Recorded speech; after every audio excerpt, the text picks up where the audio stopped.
যেদিন স্বামী স্ত্রীকে চিনবে না, স্ত্রী স্বামীকে দেখে পালিয়ে যাবে, বন্ধু বন্ধুরে চিনবে না, পীর সাহেব মুরিদরে চিনবে না, মুরিদ পীর সাহেবরে চিনবে না, দলের কর্মী তার নেতারে চিনবে না, নেতা তার কর্মীরে চিনবে না, বন্ধু বন্ধুরে দেখে পালাবে। এই কঠিন মুহূর্তে সূর্যটা মাথার কাছে চলে আসবে, জমিনটা তামার জমিন হবে। আজকের জমিনের মতো নয়। মানুষ ঘর্মাক্ত, ক্লান্ত, শ্রান্ত মাথার মগজগুলো কানের ছিদ্র আর নাকের ছিদ্র দিয়ে বেয়ে বেয়ে পড়বে। বিশ্বনবী ফরমান, ময়দানে 7 শ্রেণীর ব্যক্তিকে রব্বুল আলামিন তার আরশের নিচে ছায়া দিবেন।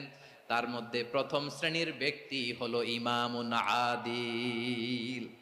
ইমামুন আদিল, ন্যায়পরায়ণ শাসক,